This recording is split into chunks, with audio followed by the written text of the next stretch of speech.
Hi guys, welcome back to another video, and in today's video I'm going to be doing some maintenance on the Freelander 2. Well, I say I, it's technically we, because I've got Rover-da-bear. I don't know if you can see him in the background there. He's going to be helping me today. I've swapped him out. Alana, yeah, I've got rid of her, swapped for Rover-da-bear. Anyway, as you'll have seen from the title, this video is all about removing the rear bumper of the Freelander 2 and also the wheel arch liners. Why should you do this job? Well, let me just come round. I gave this car a wash the other day, and as you can see, still lots of crud. I've taken off the wheel. You don't necessarily have to do that to do this job. It just makes life a bit easier. But one thing you should know about Freelander 2s is they don't really rust overall. I mean, inside the doors they rust, but overall it's generally behind, if you haven't got rock sliders, behind these plastic covers that sit here, it rusts behind there, and also because dirt and everything can get up behind wheel arch liners and sits there because it can't get rinsed out, that's where you get rust patches formed. So it's always a good idea, once every 6 to 12 months, drop the front and back bumper off, and also the wheel arch liners, give them a scrub up, get it all nice and clean, get rid of any salt or contaminations behind them. The other reason that you should do it is if your Alana garden or other similar product, remove the bumpers, wheel arch liners, so you can get in there, give it a good coating. Unfortunately, I don't have any of that for this video, so I'm just going to be cleaning it out and keeping on top of things. But yeah, without further ado, let's get on with this video. What sort of tools do you need for this job? Rover-da-bear is carefully showing you what tools you need. You shouldn't need too many overall. 10mm socket, I've got it on a small ratchet, we'll see how that fares.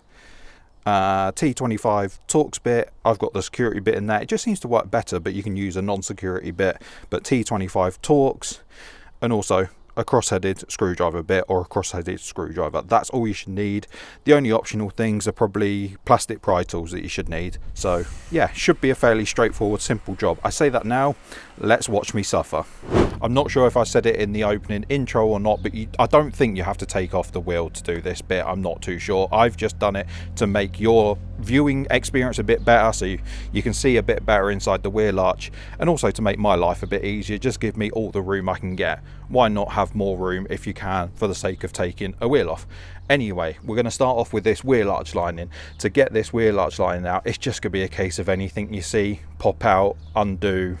Yeah, like here, undo this, plastic screw thing, undo that. One bit of advice I'll give you for these is, if you can't unscrew them, they just keep spinning, don't get a pry tool behind this bit and pull it out. Try and get it in between the rivety bit, and I think these are called scrivets, but try and get it in between the screw and the washer bit, because otherwise if you try and pull it out, the whole thing, it'll probably break things on the way out. Plastic nut there needs undoing, pipes just there, another pipe to pop off, just anything like that. There should be a screw down here, or a nut, sorry. We're missing it, so I'll have to get one of them on order. On the other side we do have it, but yeah, we're missing it on that side. But yeah, I'm going to stick you on the tripod and let's get undoing things and hopefully get this wheel arch liner pulled out and see what nice surprises we have behind.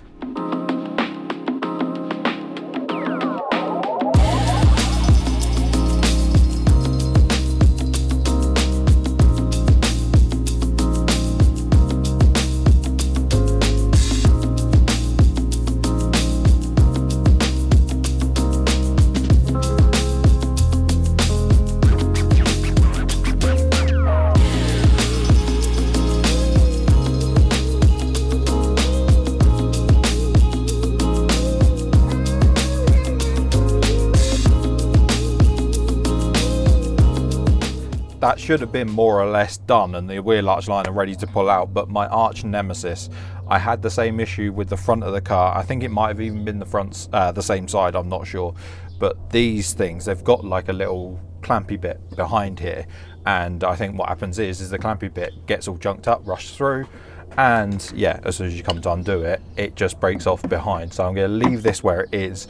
We'll see what we can find when we take the rear light out, because I think you can look straight down and you can see down here, but it could be a drill out jobby and replace it at a later date. Maybe, probably, 100% probably will be. My little tool collection and screw collection, I did say you only needed like 3 tools, but it's expanded a little bit. So I had to use this extension bit to get to the top screw, which is this one located in the top of the wheel arch liner. The ratchety bit ended up fouling on the wheel arch, so just put an extension on it, and it was an 8mm bit to get onto that, not 10mm. Yeah, 10mm socket for the plastic nuts that they probably will never grip on ever again, and then cross-headed screwdriver bit to get this bit underneath that you would have seen, and then cross-headed for this scrivet thing. So I'm going to go to the other side now, see if I have any better luck with the other wheel arch liner. Let's go.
Place your bets now. Is she going to be nice or naughty to me? I reckon naughty.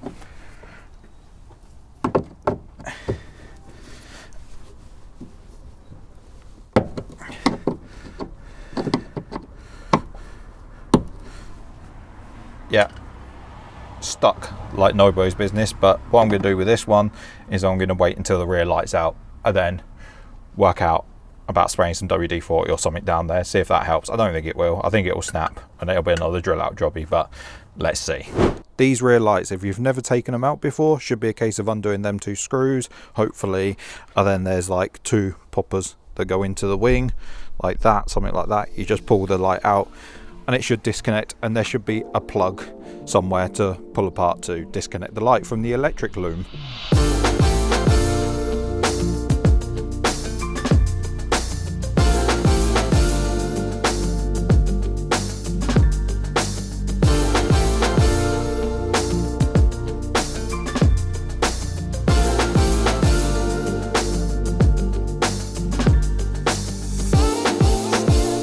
An unknown feature we had on our rear light. As I was disconnecting this, I heard a sloshing sound and I thought, that's odd.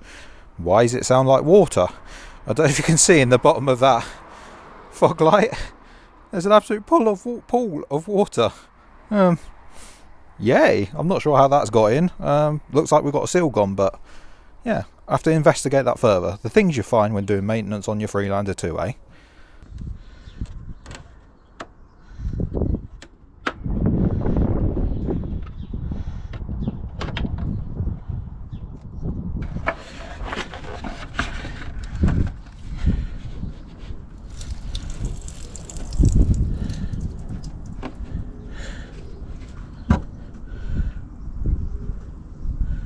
That was quite a lot of moisture in there, that was. I think I might leave that to air out a little bit.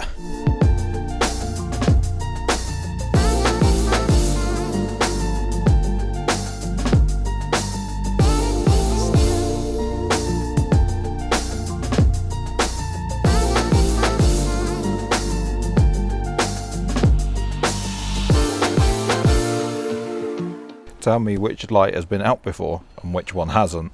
I'll go first. Definitely this one. That one had to come out for CB. Right, you probably can't see, but there's a little tabby bit back here. You push on that and you give the plug a pull and it should disconnect the plug. But I'm expecting this one to be a bit stubborn because it hasn't been out before. The reliability of Land Rover bulbs.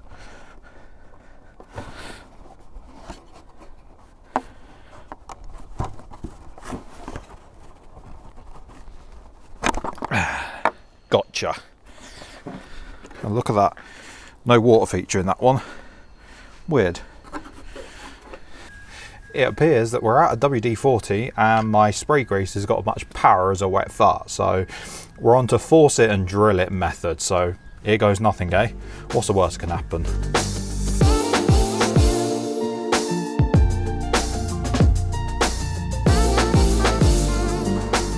Before anyone says that I'm going the wrong way with the drill bit, left hand drill bits. So hopefully if it does grip, it'll spin it undone, but I doubt it. So I'm going to start with a small drill bit and work my way up. The chances are you'll probably have to do the same too, because these things are nasty. So yeah, see how we go.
Perseverance pays off. Finally got them drilled out. They're tough little so-and-sos. Either that or my drill bits are blunt, one or the other. So yeah, now they're out. Let's see what's behind door number 1 of the wheel arch liners, because as I've been drilling them, there's been a lot of junk been falling out.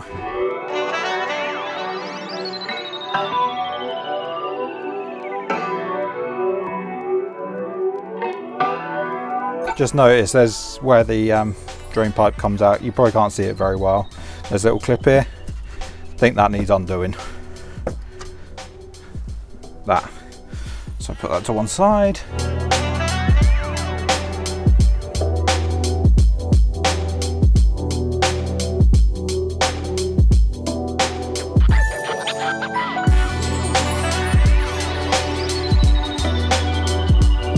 There we have it. Oh. Looks like this hose is still clipped on. There we have it.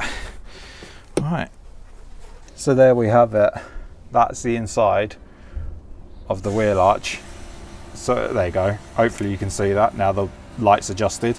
Yeah, hopefully nothing too bad. Probably just a lot of surface corrosion there as per normal. But as you can see, top of the shock tower caked in mud. Obviously it's worse because we do take this off-roading, so if you just use yours just on the road, yours probably won't be so bad. But obviously if you live in the north of the country, Scotland, or just coastal where there's a lot of salt, sea salt, that sort of thing, yeah, your one could be worse if all salt's got up here and been left to rot. So this is why it's really important, and we've slacked on ours, but why it's so important to, yeah, take your wheel arch linings out if nothing else. So I'm going to crack on with the other side, see what that has in store for us, and then we'll get the back bumper off. As you can see, this is the wheel arch lining, what would be the inside, well, between the chassis and it, covered in a bit of crud here and there.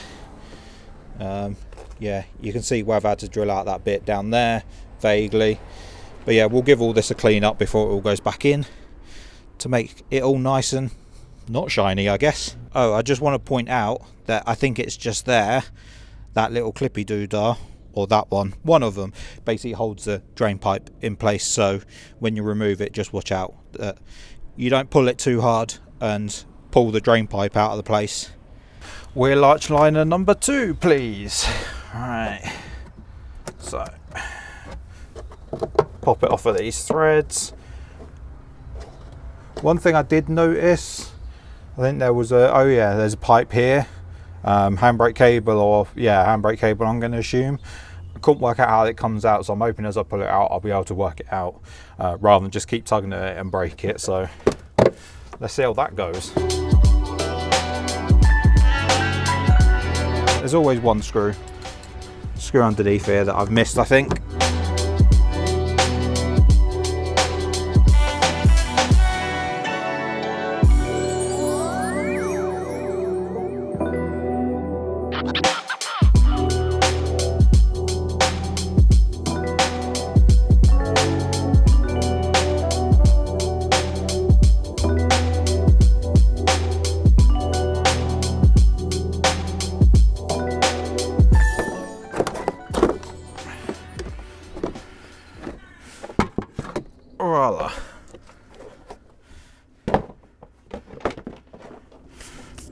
Wow. Wow, we were. Give you a nice quick tour of this one. There you go. Surface corrosion, worse than, better than, who knows. Still in one piece at least. But yeah, we'll give all this a scrub up again. But over in this side, you see what I mean? All this gets hidden by all the plastics. So if you go to buy a Freelander 2, you've really got no idea what you're getting until you get these bits off. Oh, and that cable just slipped out of the wheel arch liner. But yeah, all up in the shock tower. This is why people like to Alana guard their stuff. That's something that's on our to-do list, but yeah, we'll get there when we get there. One thing at a time. Just give you an idea at the top of the wheel arch liner. There you go, look, all that mud that just sits there, salt, grit, dirt, you know, just sits there rubbing against the metalwork. Yeah, pretty. That little bung thing I think sat in here and just slid out in the end, so yeah, not too bad. So onwards with the back bumper now. Yippee. One thing I noticed is this electrical plug, so I'm going to see if I can disconnect it now, because this is for the rear parking sensors, and when you take the bumper off, this has to be disconnected, I think halfway through as you pull the bumper off. So hopefully, if I can find the doofer, might be able to unplug it here and now, but not holding out much hope.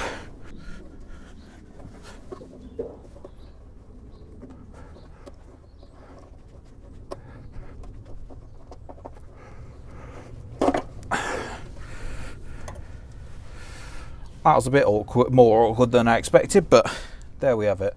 That's the wiring now disconnected. So at least then, when we take the back bumper off, hopefully, I mean, this looks like it should remove somehow, because it goes with the bumper.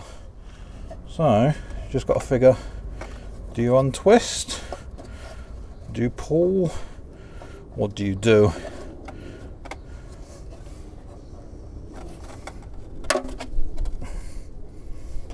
It's either broken or it slid off, one or the other. I'm hoping it slid off. It looks like it's got a little clippy part. Whether or not that's still meant to be with this, I don't know, but it's got a little clippy part. I just tugged it and it fell off, so yay, I guess. Win for me. First off the bat, I'm going to undo these screws along here. There's 1, 2, and then another 2 the other side. Don't know if you can see or not, but yeah. Just cross-headed screws. There should be 6 in total, but obviously these ones, I think, I think they attached the guard in, so they've already been removed. So there's 6 in total, 4 left to undo, so I'm going to get them undone. I'll then work my way upwards. Sorry, you can't really see that very well because of the lighting, but there you go.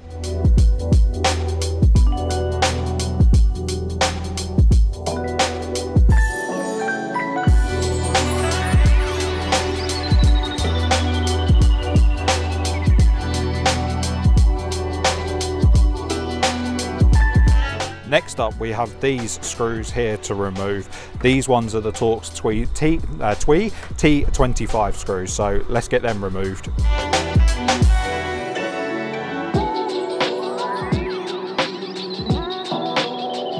Two fixings not to forget about, and I've just remembered about it, is in here next to the Devil's one, just there, there's one there, one underneath, just there.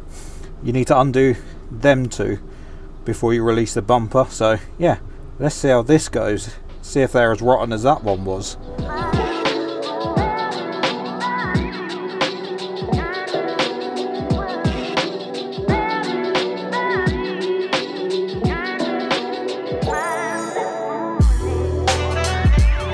Cool, that's a relief. They both wanted to undo. I think it helps that these ones feel like plastic, so yeah, slightly different construction. If only the one up here played so much ball, but there we go. They might be metal actually, but hallelujah, them ones wanted to play ball. Let's hope the other side does the same. You're not going to be able to see very well because the lighting is shocking, but it is what it is. Here we go.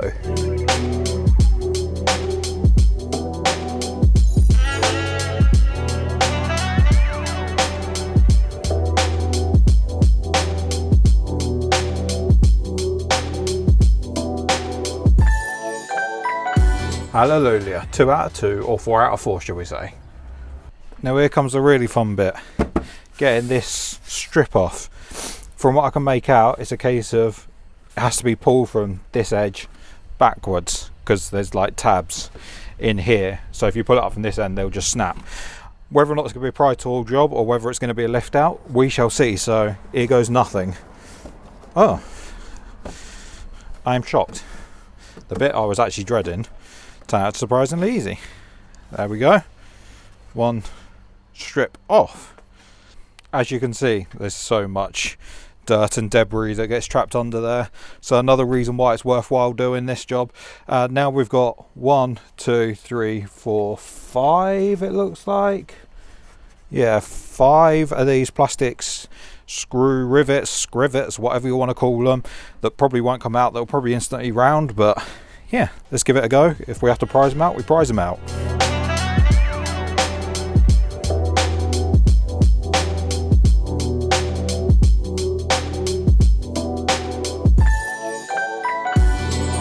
Yeah, they ain't coming out for toffee, so prize it out jobby it is. Hopefully I can get a little screwdriver under them to get them started off. There we go. Up she comes. There's one.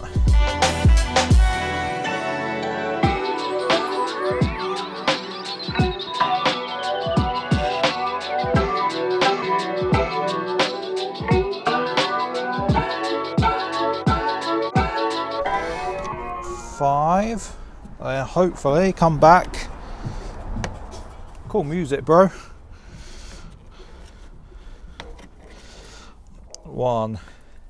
By the way, the reason why I'm doing it this way is if you prise up these with the screw still in place, there's a high likelihood you'll just snap the bumper plastic, which we don't want to do.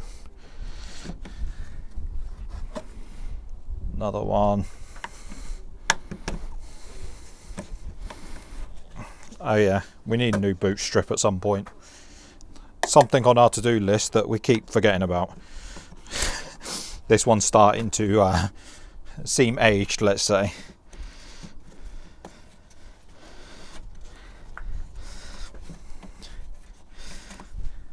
There we have it. All the scrivets are gone.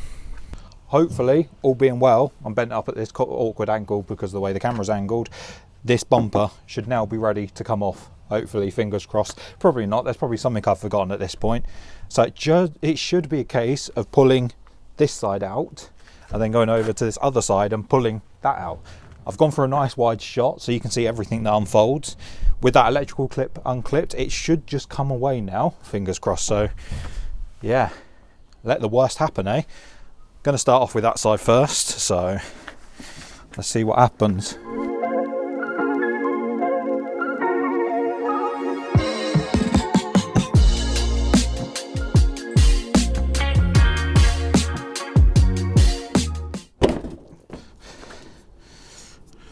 Alright, that's that side released. So hopefully that's that side released. So we have forgotten to remove, eh? Hopefully nothing.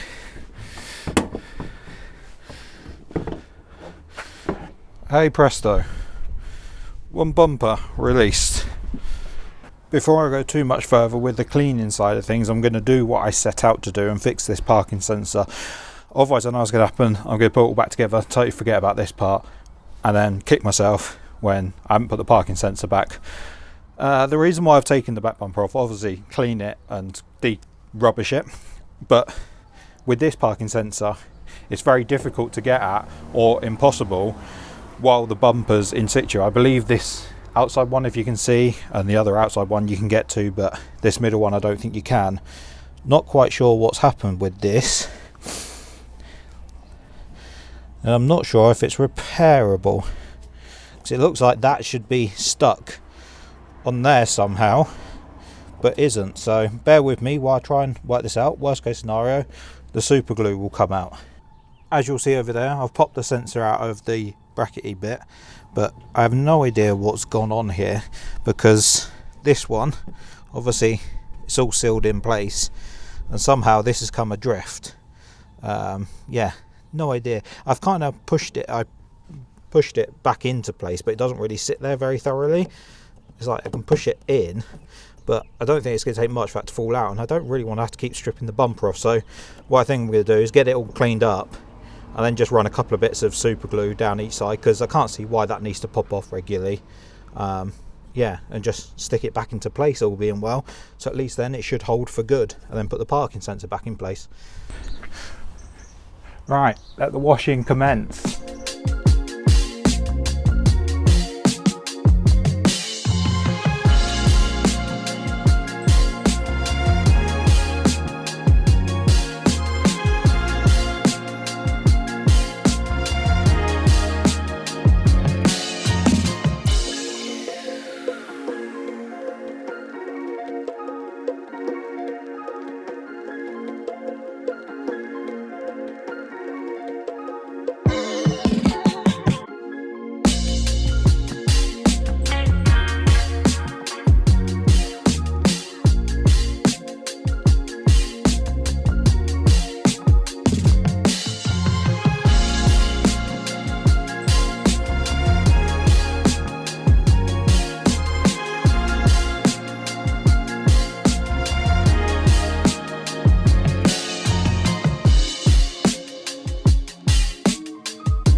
A quick little sit rep of where we're at, give it all a bit of a wash out. Looks much better in here, don't look half as dramatic as what it once did. Obviously we've got a patch of surface corrosion over there, suboptimal, typical up there in the shock suspension tower, shock tower, whatever you want to call it, and a bit down there, but overall not looking too bad inside overall. Now we've had a quick clean up. It's not perfect, I wasn't going for perfect, I was going for better than what it was. Round here, not looking too bad, lighting's suboptimal again, but yeah, not looking too shabby. Back bumper area looking pretty good, and then under there that little plastic cover's still all intact, which is good times. And then coming round to this side, not too shabby. There's looking all gravy. And then in here, this is probably actually a fraction worse than the other side, because let me just pan up slowly. As you can see, surface corrosion, and up there suboptimal again, rusty crusty, but the age of the car, I don't think we should be too surprised. Yeah, looking better. So now let me turn it around to me. Now refitting is the reversal of removal, or no, yeah, something like that. Refitting is reversal of removal, something like that. I'm just going to see if I can time lapse this next bit and get it all back together. Whether or not it does, let's see. There's a lot of screws and I'm not sure I know where they all come from in the end, so yeah, let's see what happens. Oh, I almost forgot, super glued, stuck. Hopefully he shouldn't come out again, fingers crossed. Well, it depends if Alana gets all touchy-feely with again. So yeah, tick for that job.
So ladies and gents, that's how you remove the back bumper and the wheel arch linings and clean all the junk out inside of them. Now you know, maybe going out and do yours if you haven't done them already. Hope you like this video. I am tired and knackered now. I'm going to go and get myself a well-earned cup of coffee. From me and Rover-da-bear, we're going to say goodbye. Thank you very much for watching. If you haven't seen me remove, well, me and Alana, I'm not sure who did the front bumper. I think it was me and Alana. Remove the front bumper and wheel arch linings. Go and check that video out. But until next time, I'll catch you in the next video, everyone. Goodbye. Splat.